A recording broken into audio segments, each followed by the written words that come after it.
If you're a retiree living on a fixed income, listen up.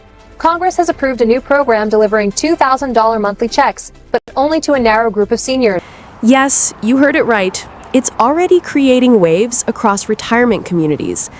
$2,000 monthly checks have just been approved, but here's the twist. They're not for everyone. Only a select group of retirees will qualify, and if you don't know the rules, you could miss out. So, let's break it all down. Who qualifies, how much you could get, and why this decision could mark a turning point for millions of seniors in 2025. Welcome back to the channel.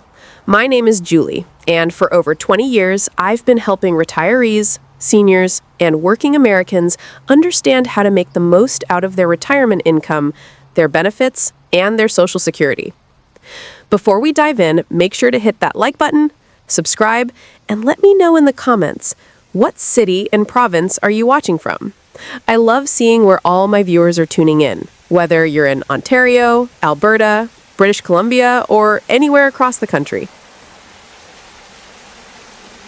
All right, let's start with the good news. The Social Security Cost of Living Adjustment, COLA, is finally being announced. Due to the recent government shutdown, many were expecting the COLA to be announced earlier in October, but it's now confirmed for October 24th. While it's a little later than expected, it's still a positive development for retirees who have been waiting for this announcement. But how much will it be? According to the Senior Citizens League, or SCL, one of the most reputable organizations providing Social Security predictions, they're estimating a COLA of 2.7%. Another expert, Mary Johnson, a Social Security policy analyst, predicts a slightly higher increase of 2.8%. Regardless of the exact figure, it's clear that COLA will be higher than last year's 2.5%, which is a small victory. However, despite the good news, this increase won't be enough. Many seniors are still struggling to make ends meet, and this COLA, although helpful, doesn't come close to matching the increasing costs that retirees face. What's not so good? While a COLA increase is on the horizon, it doesn't solve the bigger problem. Let's break it down. Why? Healthcare costs. A staggering portion of senior Social Security benefits goes toward healthcare. According to a chart from the Kaiser Family Foundation, or KFF, in 2022, the average Social Security benefit for retirees was $16,157. However, when you factor in out-of-pocket healthcare costs, including Medicare Part B premiums, deductibles, and other expenses, seniors were paying an average of $6,330 out of pocket for healthcare. This means that nearly 40% of a senior Social Security benefit is going straight to medical expenses before they even pay for food, utilities, or other basic needs. And it gets worse as seniors age. For those over 85, healthcare expenses can consume up to 62% of their Social Security benefit. For those aged 65 to 74, it's still significant, but a bit lower at 40%.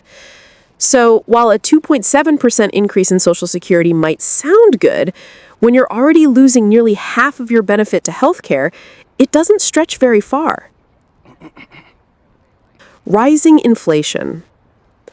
Another challenge seniors face is the ever-increasing prices of groceries, utilities, and other essential goods. For instance, recent inflation data shows food prices are up 3.2% overall, with specific categories like meat, poultry, fish, and eggs seeing increases of 5.6%. This is a real problem for seniors who are already stretched in with their Social Security checks. And with the cost of living continuing to climb, even the 2.7% COLA won't be enough to keep up. Medicare costs. On top of the increasing healthcare expenses, Medicare Part B premiums are set to rise by 11.6% next year, with the Part B deductible going up by 12%. So while COLA might give a slight bump to benefits, seniors are still going to be facing much higher out-of-pocket costs next year. All these increases in medical and everyday expenses leave many seniors in a financial bind. Social Security benefits simply aren't keeping pace with the rising costs of living, and many retirees are cutting back on necessities just to get by. What's exciting? Now that we've covered the challenges, let's talk about the exciting solutions on the horizon. Fixing the problem. The root of the issue lies in the outdated formula used to calculate Social Security COLA.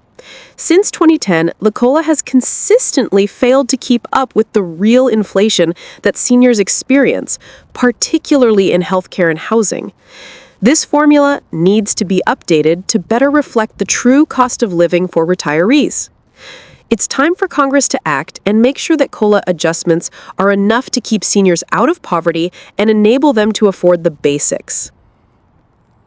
Catching up. In addition to fixing the formula, there are proposals to provide catch-up payments for seniors who have been underpaid for years. These payments would help offset some of the lost purchasing power from years of insufficient COLA increases. By adjusting benefits to account for years of missed inflation adjustments, we can help seniors get back on track and start receiving the benefits they deserve. Helping the bottom tier. Finally, we need to focus on seniors who are receiving the lowest Social Security benefits. For many, $900 to $1,200 a month isn't enough to cover even the most basic expenses. Some of these individuals have worked low-wage jobs their entire lives, and their benefits reflect that. It's time for Congress to step in and ensure that the lowest-income seniors receive a boost to their benefits so they can finally get ahead.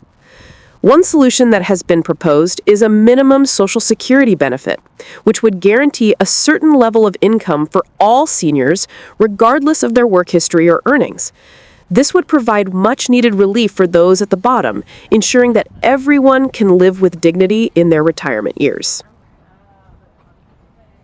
The $2,000 monthly checks that have been approved are a step in the right direction, but they're not enough to solve the bigger issue. The cost of living adjustments, COLA, have been insufficient for years, and healthcare costs are taking a significant toll on seniors' finances.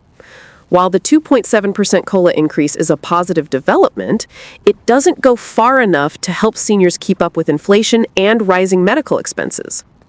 However, there is hope.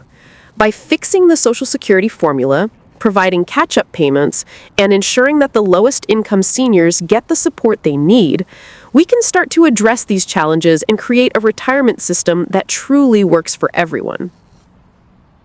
Maryland is making $200 million available to its residents to help with the cost of their energy bills. During the last fiscal year, the state received more than 156,000 applications for energy assistance, and more than 117,000 were approved, per 1,000. Senate President Bill Ferguson, a Democrat from District 46, said that each Maryland household will receive 2 bill credits. The 2 rebates will average about $40 per utility bill. The first credit was paid out towards the end of the summer, and another will be paid across January and February. Montana property tax rebate pays qualifying residents up to $400 in property tax relief on their primary residence for the tax year of 2024. Montana has received over 197,000 rebate applications as of September 18th per the Ekalaka Eagle. The deadline to apply for the relief is set for October 1st, 2025, and the fastest way to claim is by visiting the website getmyrebate.mt.gov. Drivers given November deadline to claim $3,850 over car settlement. Despite not having admitted to any wrongdoing, Landmark Admin has agreed to pay out $6 million to settle the claims against it. Landmark Admin is accused of failing to prevent a cyber attack on the 6 insurance companies. This incident allegedly leaked private information, including Social Security numbers, financial information, and health insurance data. Plaintiffs have said that Landmark Admin could have prevented the attack with reasonable cybersecurity measures in place. Under the terms of the settlement, class members are eligible to receive financial compensation for any provable out-of-pocket losses. Those who weren't reimbursed for losses related to the data breach can claim up to $2,500. These losses include fraud or identity theft.